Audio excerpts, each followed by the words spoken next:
because all the dollars raised today go to the benefit of our kids, we are honored and pleased to have Thrivent Financial, who generously sponsored our breakfast today. So all the money goes directly to the programs for grieving children. Now I'd like to welcome the managing partner, Dan Nickodemus, to the stage. Dan?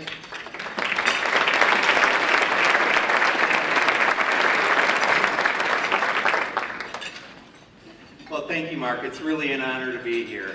And good morning. I'm really glad all of you are here this morning to help us at Thrivent Financial support Ellie's Place. For those of you who may not be familiar with Thrivent, a picture is worth 1,000 words.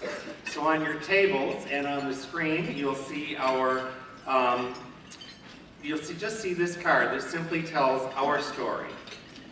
We're glad to support Ellie's Place because the missions of our two organizations intersect at the loss of a family member.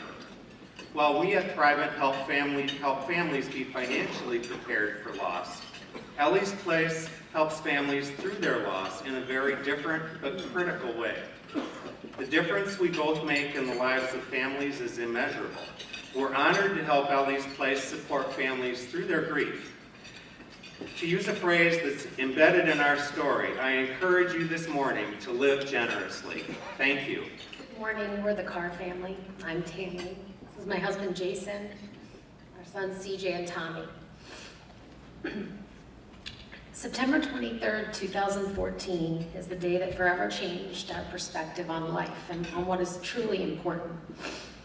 That day we took our 3-year-old son Chad for an MRI after a fall. An MRI that we had to fight for and that we thought was to simply confirm a possible concussion. They told my husband Jason and me that the MRI would take a couple of hours and not to be worried. After 3.5 hours, we were worried. And when we saw the look in the anesthesiologist's eyes after the MRI was complete, we knew we were in trouble. She said they had found something, and that something turned out to be a brain tumor. Okay, this is worse. So, as a parent, what is your first reaction when you're told that your child has cancer? I can tell you it's not to panic, but it's to fight. You ask, how do we fix this? What is the treatment plan, and when do we start, and how do we get that tumor out? Your adrenaline starts pumping, and you're ready for the battle. So we asked those questions, and we got answers that today I honestly still can't wrap my head around. I'm sorry. Your son Chad has diffuse intrinsic pontine glioma, or DIPG. It is a tumor in the brainstem. We cannot take it out. There really is no treatment plan, and there is a 0% survival, and he has about 9 months to live. We created many memories as a family during Chad's battle. Chad spent every possible moment with his brothers, CJ and Tommy, who he loved with every ounce of his being. And we shared our story with anyone who would listen. We pushed Chad's physicians to think outside of the box, and we fought as hard as we could. We refused to give up. Unfortunately, after fighting for 14 months, our son Chad took his final breath on November 23rd, 2015. That is a moment I relive in my head over and over, and it's something I think about every day and likely will for the rest of my life. It's a moment that no parent should ever have to go through. What was left after Chad passed was a family in turmoil. Every minute of every day over the past 14 months had been spent attending to this little boy. Our entire focus had been on Chad, and now we needed to find our way back to healing as a family. During Chad's battle, my husband Jason and I worried a lot about CJ and Tommy. We worried about how much we should share with them. We worried about how they would handle Mom and Dad definitely not being present that often. And we worried about how things would be for them if Chad didn't make it. Well, when that reality was staring us in the eyes, our first thoughts went to our church and to Ellie's Place. Making that first call to Ellie's Place was hard, but we needed help for our boys, and we needed help for our family.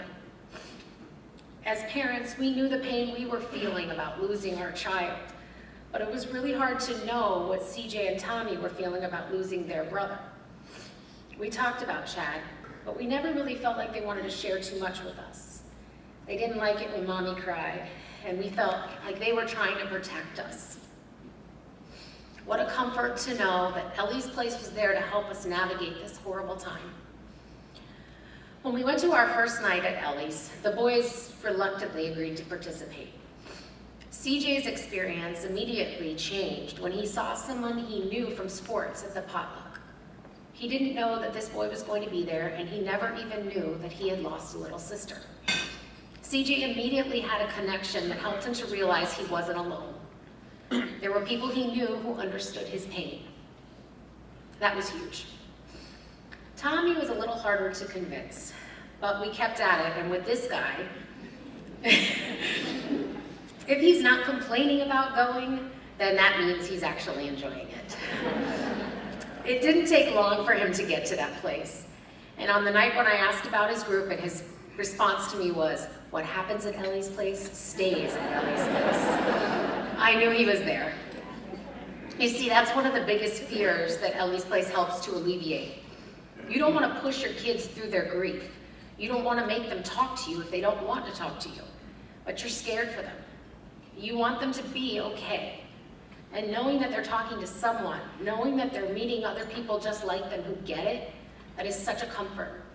During a time when there are very few shining moments, Ellie's Place becomes one.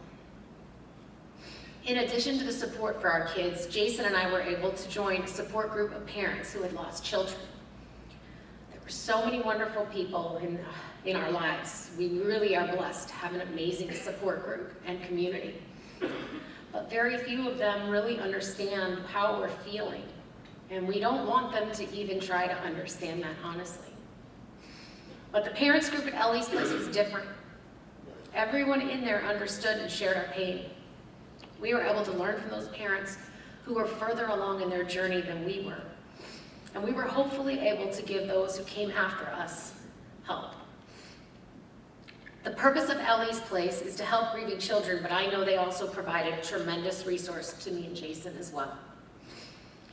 Family nights during the summer were some of the times that were most impactful for us. This piece that we created, it hangs in my office now as a reminder. That carved out a time for us to share memories together about Chad. It let Jason and I hear our boys talk about him, which felt really good. Each of the leaves on there is a memory with Chad. My favorite one that we put up there was Chad's songs that he liked. For a 5-year-old kid, he had a very inappropriate song list. His favorite song was Black and Yellow, and he always told Daddy to put the E version up on.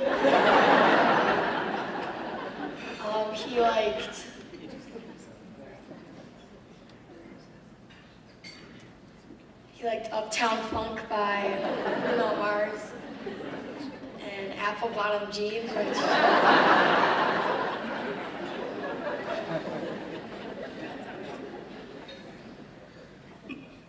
now, mine isn't really my favorite, but it's his favorite colors, green and red. He never actually liked green and red. He just liked saying that because we did not like green and red.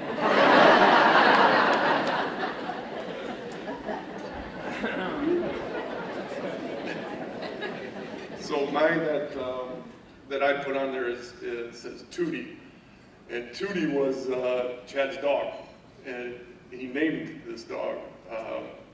He always wanted a dog, and I always said, no way. And so about 3 days after Chad was diagnosed, a group of our neighbors chipped in together and bought him this dog against my wishes. I still do not speak for several of them. He's just been diagnosed. We are in turmoil, and nobody's paying attention to this dog, so this dog has never potty train it. And his favorite spot to go was, of course, in my office. So after about 3 weeks, I said, we have got to get this dog. So I was like fanatical about, the dog would not leave Chad's side. He'd be upstairs in bed with Chad. I'd be downstairs, and I'd say, Tootie, come on, we gotta go outside. So the dog would come running down, and you'd hear Chad, and Chad would say, Tootie. And that dog would go running right back upstairs. And then he would laugh like you never, and I'd say, Chad! You know, and then I'd get to the point where you'd really play this up, but it happened for weeks. I'd say, Chad, he's gotta go outside. Come on. And he'd be like, okay, I won't do it. So he comes downstairs and you're, Tootie! And he'd go right back upstairs. That's just one of my all-time favorite memories of him, hearing him laugh like that. Oh gosh, yeah. There's lots of memories. They're all being talked about right here now too. We do talk about Chad a lot, which is a good thing. But carving out that time to purposefully share the memories and create something like this, that was a great bonding experience. And it's something that we plan to recreate at home as we're moving forward in our healing. Knowing that our boys were sharing with their peers was something that was also really important to us. We learned from other parents that as your kids grow, their grief changes, and many times they want to go back to all these places we're no longer attending. So we know that's always an option, and we have shared that with our boys. We know that once you're an Ellie's Place family, you're always an Ellie's Place family. Less than 2 years out from Chad's death, our family is doing as well as can be expected. My answer when people ask how we're doing, we're taking one day at a time. As a family, we talk about Chad a lot, and the Chad Tough Foundation that we created in his honor helps us daily to focus on finding something positive out of this horrible tragedy. These 2 boys are our blessings left on this earth, and they have a special little guardian angel watching over them. We're so thankful that Ellie's Place was there to help us take care of them when we were having a hard time figuring out how to just take care of ourselves. We'll forever be grateful, and we will always be an Ellie's Place family. Thank you.